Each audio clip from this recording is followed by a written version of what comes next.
से रवि ने अपनी सारी पैकिंग कर ली थी। एक एक करके वो अपनी सारी जरूरत की चीजें अपने बैग में रख रहा था। तभी उसकी माँ उससे पूछती है, अरे रवि, आज तो तुम बड़ी जल्दी उठ गए। मुझे तो तुम्हारी एक कॉलेज ट्रिप में कुछ गड़बड़ लग रही है। क्या गड़बड़? भला इसमें क्या गड़बड़ होगी माँ? हम सब कॉलेज के बच्चे एक साथ जा रहे हैं, वो भी टीचर के साथ। अब तो हमेशा ही मुझ पर शक करती रहती हो। क्योंकि तुम हमेशा सभी काम उल्टे करते हो रवि। देखो, मैं बताए दे रही हूँ, ध्यान से जाना और ध्यान से वापस आना।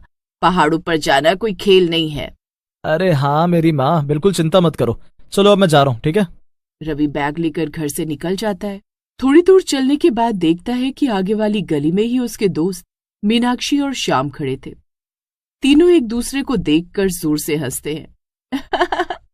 हम तीनों यहाँ पहुंच गए दोस्तों, यानी हम तीनों जा रहे हैं अपनी फेक कॉलेज ट्रिप पर। ये अरे मीनाक्षी, फेक का है? कॉलेज वाले भी तो ट्रिप पर जा ही रहे हैं, बस हम उनसे थोड़ा अलग जाएंगे और खुद की धमाकेदार ट्रिप करेंगे। हाँ, वैसे भी हम कोई छोटे बच्चे थोड़ी हैं जो ट्रिप पर ये प्रोफेसर लोग के पीछे पीछे घूमेंगे और रात को 8 बजते ही सो जाएंगे। अरे ट्रिप पर जाना है तो अच्छे से एंजॉय करेंगे, अपनी जिंदगी जिएंगे। तो चलो फिर दोस्तों, वरना हमारी बस छूट जाएगी। मीनाक्षी, रवि और श्याम ने अपने घर पर झूठ बोला था कि वो कॉलेज वालों के साथ ट्रिप पर जा रहे थे, जबकि सच तो कुछ और ही था। और उन्हें नहीं पता था कि उनकी ये गलती उनके लिए कितनी भयानक साबित होने वाली थी। तीनों ने फैसला किया था कि वो उत्तराखंड के कंडोली नाम के गांव जाएंगे। ये सुंदर गांव पहाड़ पर था।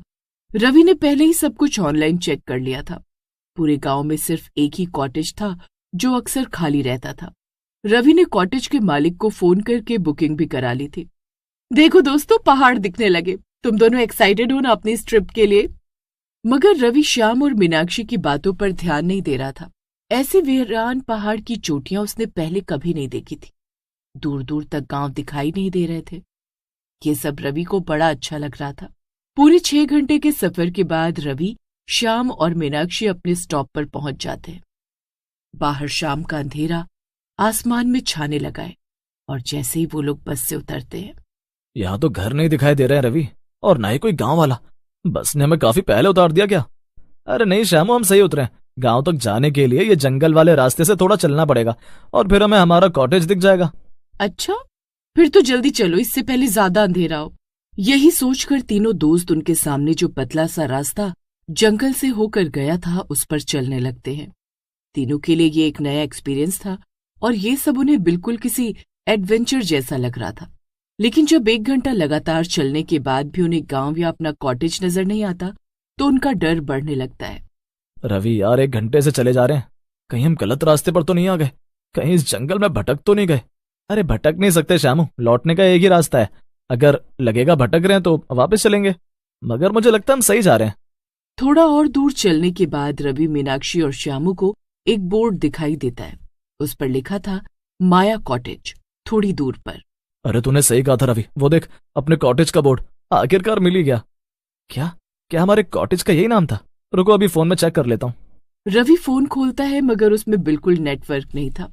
तभी तेज बादल गरजते हैं और तीनों दोस्त सहम जाते हैं। यही नाम तो बताया था ना तुमने रवि? और देखो ये पहाड़ी इलाका है, कहीं बारिश शुरू हो गई और कुछ अनहोनी हो गई तो लेने के देने पड़ जाएंगे। चलो जल्दी वहां चलते हैं।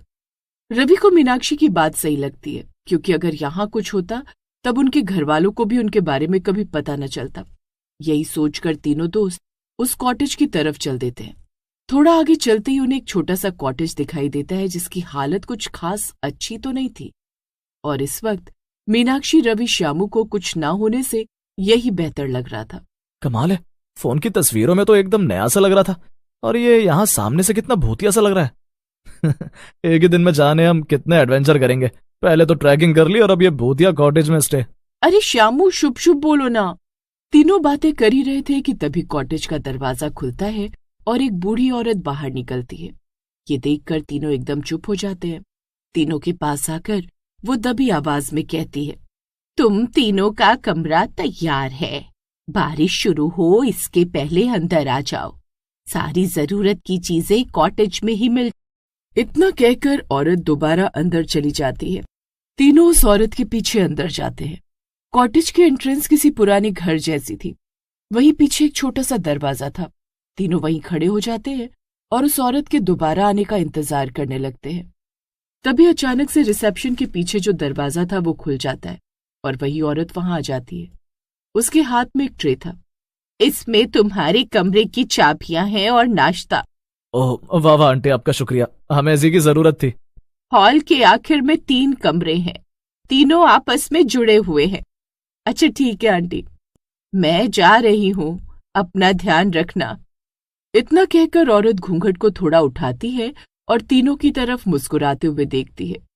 उसकी मुस्कान बहुत अजीब थी, इतनी अजीब कि रवि को बेचैनी होने लगती है, मगर वो कुछ कहता इससे पहले औरत वापस उसी दरवाजे से जाने लगती है। क्या अभी यहाँ कॉटेज में और कोई नहीं है?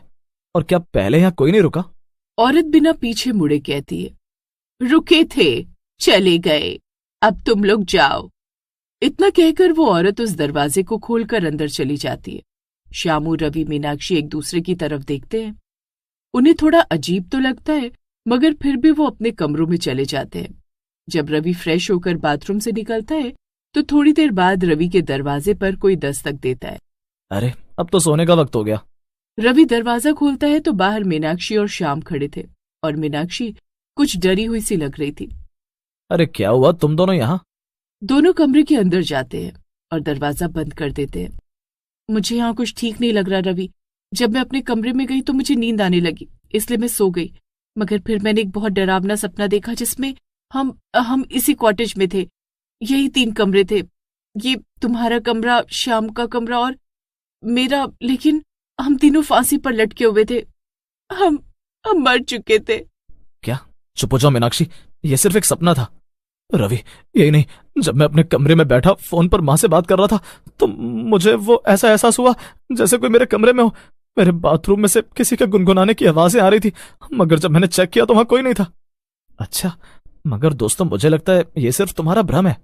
रवि के इतना कहते कॉलेज की लाइट्स अपने आप जलने बुझने लगती हैं।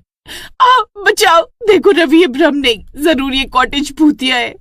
लाइट्स अपने आप ऑफ ऑन हो रही थी कि तभी अचानक से वो पूरी तरह बंद हो जाती है और हर तरफ अंधेरा छा जाता है। मैं लाइट्स का स्विच ऑन करके देखता हूँ। लेकिन जैसे ही श्याम लाइट्स के स्विच की तरफ बढ़ता है, अचानक से वो फिसल कर गिर जाता है और उसका सर सामने रखे शीशे वाली अलमारी से टकरा जाता है। ये कैसा शोर था श्याम, तुम ठीक तो? रवि अपने फोन की टॉर्च जलाता है और ये देखकर दंग रह जाता है कि अलमारी का शीशा टूट चुका था। श्याम उठो, श्याम तुम ठीक तो? वो किसी ने मुझे धक्का दिया रवि। क्या? मगर यहाँ तो हमारे सिवा कोई नहीं है श्याम। चलो मैं टॉर्च दिखाती हूँ और दरवाजा खोलती हूँ रवि। मीनाक्षी दरवाजे की तरफ बढ़ती, मगर तभी अचानक से दरवाजे के बाहर हॉल से पायल की आवाज आने लगती है। पूरे कॉटेज में ये आवाज जोर जोर से गूंज रही थी। रवि, ये क्या है? कौन होगा बाहर? मुझे नहीं पता मीनाक्षी, मगर हमें जाना होगा। तुम श्याम को पकड़ो, मैं आगे बढ़ता हूँ। वो टॉर्च हॉल में आगे की तरफ करता है, मगर वहां कोई नहीं था। जल्दी चलो मीनाक्षी, श्याम को लेकर बाहर की तरफ जाओ। मीनाक्षी ऐसा ही करती है। रवि की धड़कन तेज हो जाती है और वो जल्दी से आगे बढ़ता है। मीनाक्षी और श्याम कॉटेज के एंट्रेंस तक पहुंच गए थे। वो भी आगे बढ़ता है, लेकिन देखता है कि रिसेप्शन के पीछे वाला दरवाजा जहां वो बूढ़ी औरत गई थी वो खुला हुआ था और अंदर से रोशनी आ रही थी।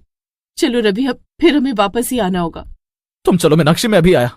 रवि धीमे से वो दरवाजा खोलता है और सामने का नजारा देखकर चौंक जाता है। कमरा पूरा खाली था, मगर वहां जमीन पर कुछ मोमबत्तियां रखी हुई थी। आउट ऐसे गोल निशान बने हुए जिन्हें देखकर ऐसा लग रहा था कि जैसे वहां जादू टोना किया गया हो। रवि उल्टे पांव वहां से भागता है और बाहर निकलकर मीनाक्षी श्याम को भी कहता है, चलो जल्दी चलो, हम यहाँ दोबारा कभी नहीं लौटेंगे, इस गांव में भी नहीं। तीनों एक साथ दूसरी तरफ भागते हैं। थोड़ा आगे जाने पर उन्हें गांव के बने घर दिखाई देने लगते हैं। कुछ लोग श्याम की हालत देखकर उनकी मदद करते हैं। अगले दिन पता चलता है कि जिस कॉटेज में वो लोग रुके थे वैसा कोई कॉटेज तो है ही नहीं, बल्कि उनके कॉटेज का नाम माया नहीं, साया कॉटेज था, जो गांव के अंदर ही था। ये बात मीनाक्षी, श्याम और रवि को बुरी तरह डरा देती है और वो अपनी ये कॉलेज ट्रिप कभी नहीं भूलते।